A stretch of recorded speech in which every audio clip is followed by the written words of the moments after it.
Yo, halo guys, sebelum gua lanjutin ke pembahasannya, gua nggak bosen-bosen ngingetin ke kalian dulu, yuk dukung dulu channel ini dengan pencet tombol subscribe dan loncengnya di bawah ini, agar kalian tidak ketinggalan update dari channel ini. Dan juga like dan share ke kawan-kawan kalian, biar di channel ini semakin dikenal banyak orang. Pastinya dukungan dari kalian sangat gua butuhin, untuk ngebuat gua terus semangat dan terus update ke depannya. Oke, kalau gitu, kita langsung lanjut aja ke pembahasannya.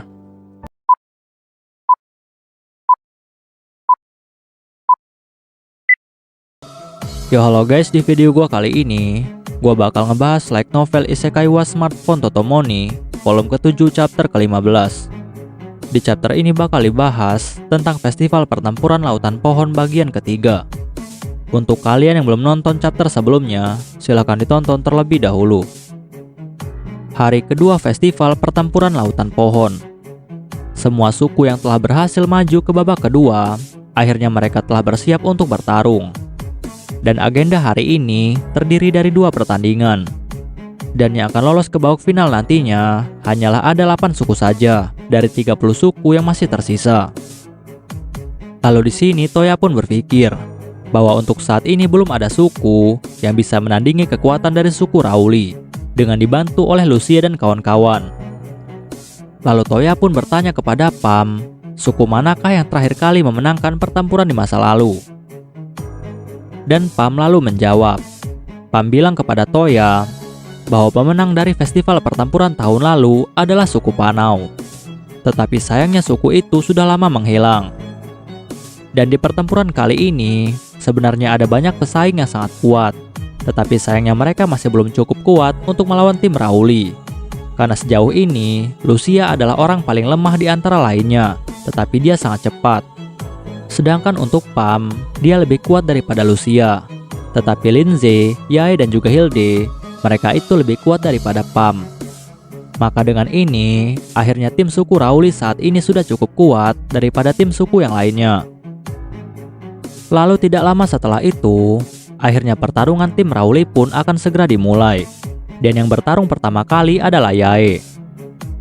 Tetapi ternyata di bangku penonton, ada seorang wanita yang sangat heboh mendukung Yae. Dan ternyata wanita itu adalah Karen. Dan alasan Karen ada di sini adalah karena Karen bersikeras ingin ikut dengan Toya untuk menonton pertandingan. Tetapi sayangnya dia malah membuat banyak keributan. Lalu tidak lama setelah itu, pertandingan pun akhirnya dimulai. Dan ternyata tidak butuh waktu yang lama, Yae pun akhirnya menang di dalam pertempuran itu. Bahkan pertempuran itu dapat dimenangkan dengan sangat mudah. Bahkan Hilde dan juga LZ, ternyata mereka juga bisa memenangkan pertempuran dengan sangat mudah. Tetapi Toya yang melihat kemampuan mereka, dia pun akhirnya menjadi sangat terkejut. Karena Toya tidak menyangka jika ternyata semua tunangannya itu telah menjadi semakin kuat. Dan dia sangat penasaran kenapa mereka bisa menjadi sekuat ini dalam waktu yang sangat cepat. Tetapi Karen lalu memberitahu Toya. Karen bilang kepada Toya bahwa yang bisa membuat mereka menjadi lebih kuat adalah karena lingkungannya.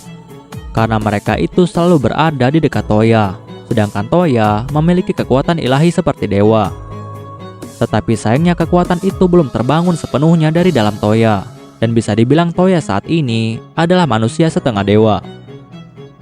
Toya yang mendengar hal itu, dia pun akhirnya menjadi sangat terkejut. Karena dia tidak menyangka jika dia sudah masuk ke dalam level setengah dewa.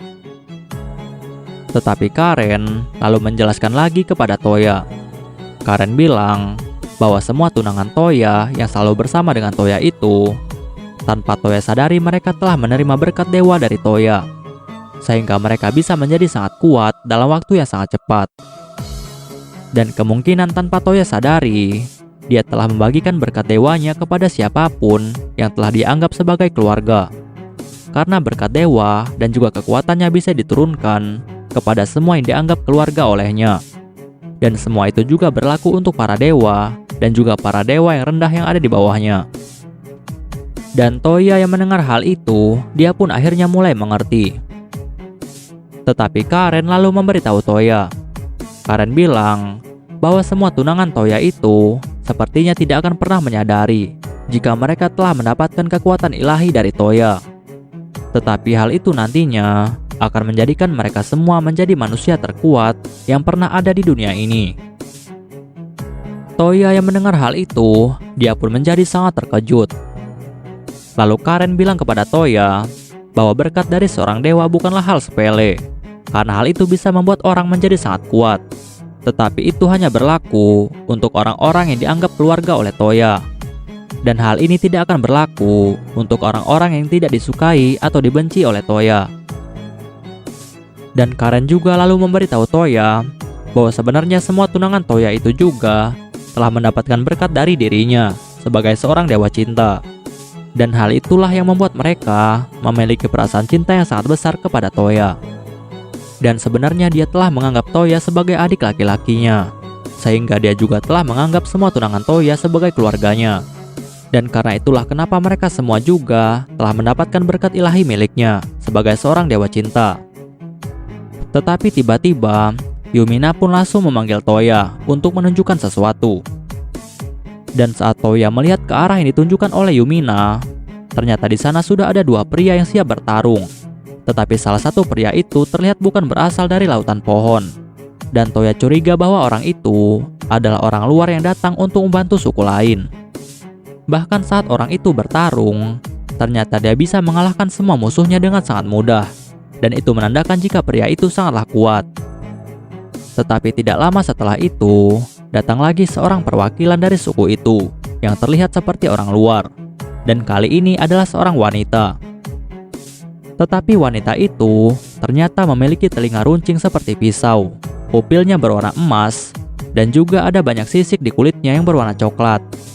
Tetapi tidak hanya itu saja, bahkan dia juga memiliki ekor lebar yang menjulur keluar dari tubuhnya, dan juga dua tanduk melengkung keluar dari rambut hitam miliknya. Lalu di sini Toya merasa bahwa dia tidak pernah melihat makhluk seperti ini sebelumnya.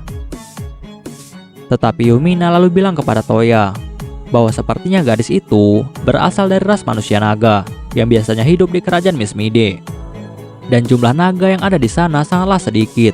Bahkan di antara klan Beastmen yang ada di kerajaan Mismide saat ini, klan manusia naga memiliki anggota yang paling sedikit. Tetapi mereka itu dikenal sebagai ras Beastmen yang sangat kuat dan juga sangat mulia. Toya yang mendengar hal itu, dia pun akhirnya mulai mengerti. Tetapi di sini Toya menduga jika klan naga itu tidak suka ikut campur di dalam urusan politik kerajaan Mismide, karena dia tidak pernah melihat orang dari klan naga yang ada di kerajaan Mismide.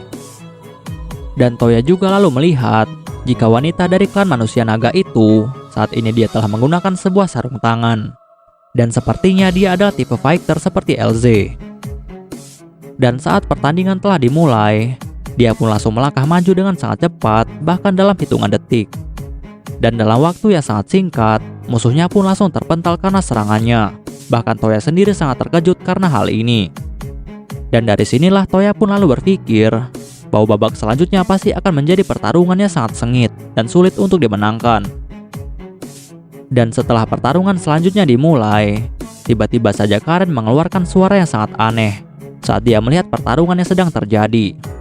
Dan Toya yang bingung, dia pun langsung melihat ke arah pertarungan yang sedang terjadi. Dan di sana Toya melihat jika ada dua orang yang saling bertarung menggunakan pedang. Yang satunya, dia jelas seorang anggota suku dari lautan pohon. Sedangkan untuk yang lainnya, dia terlihat seperti orang luar dari negara lain. Dan orang itu ternyata adalah seorang wanita yang menggunakan pedang. Dan dia memiliki rambut pendek berwarna ungu. Bahkan kekuatannya pun sangat kuat sampai dia berhasil menang dengan sangat mudah. Tetapi Karen dengan sangat panik, dia pun lalu bilang kepada Toya. Karen bilang bahwa dia tidak menyangka jika orang itu bisa ada di sini. Dan Toya pun lalu bertanya kepada Karen, apakah Karen mengenal orang itu. Tetapi Karen dengan panik tidak menjawabnya. Dan malahan Karen langsung meminta izin kepada Yumina karena dia ingin mengajak Toya ke suatu tempat. Lalu setelah itu, Karen pun langsung menyeret Toya untuk keluar dari kursi penonton. Dan tidak lama setelah itu, akhirnya sampailah mereka ke sebuah pohon besar. Dan ternyata di sana sudah ada wanita berpedang itu. Tetapi tiba-tiba, wanita berpedang itu pun langsung menyapa Karen dengan sangat santai. Dan hal ini membuat Karen sangat kesal. Lalu Karen yang sudah sangat kesal, dia pun lalu bilang kepada gadis berpedang itu, apa yang sedang dia lakukan di sini. Tetapi wanita berpedang itu dengan santai lalu menjawab. Dia bilang kepada Karen bahwa dia datang ke sini untuk membantunya, karena hal ini pastilah sangat menyenangkan. Sedangkan Toya yang telah mendengar semua pembicaraan mereka, dia pun akhirnya menjadi sangat bingung. Tetapi Karen lalu memberitahu Toya.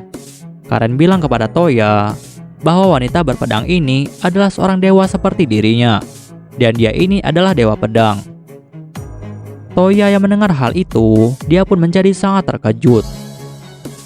Lalu setelah Toya dan juga dewa pedang saling berkenalan, dewa pedang pun langsung bertanya kepada Karen, kenapa dewa cinta menggunakan nama Karen.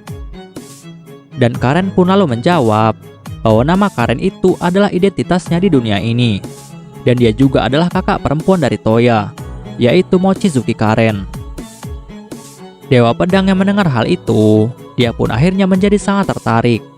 Dan dewa pedang bilang kepada Toya dan juga Karen jika dia juga ingin menjadi kakak perempuan dari Toya.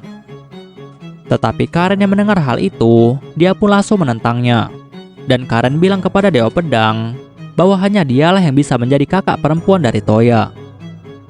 Tetapi dewa pedang langsung membujuk Karen. Dewa pedang bilang kepada Karen bahwa jika dia boleh menjadi saudara kedua dari Toya, maka itu artinya dia juga adalah adik dari Karen, karena Karen adalah saudara pertama atau yang tertua. Karen yang mendengar hal itu, dia pun akhirnya langsung setuju, karena dia sangat bangga jika dia memiliki dua orang adik. Dan dengan ini, Toya pun akhirnya memiliki dua orang kakak perempuan.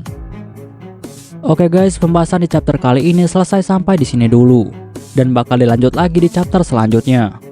Untuk kalian yang ingin membaca novelnya, atau mau membaca judul novel yang lainnya, kalian bisa klik link yang sudah gua sediakan di deskripsi. Tetapi sebelum kalian tutup video ini, tolong beri dukungan kalian untuk channel ini dengan cara pencet tombol subscribe dan juga aktifkan loncengnya. Dan juga jangan lupa untuk like video ini dan beri komentar untuk membangun channel ini lebih maju lagi. Dan untuk kalian yang ingin membantu channel ini dengan cara berdonasi, silahkan cek link donasinya yang udah gue sediakan di deskripsi. See you next time, bye bye.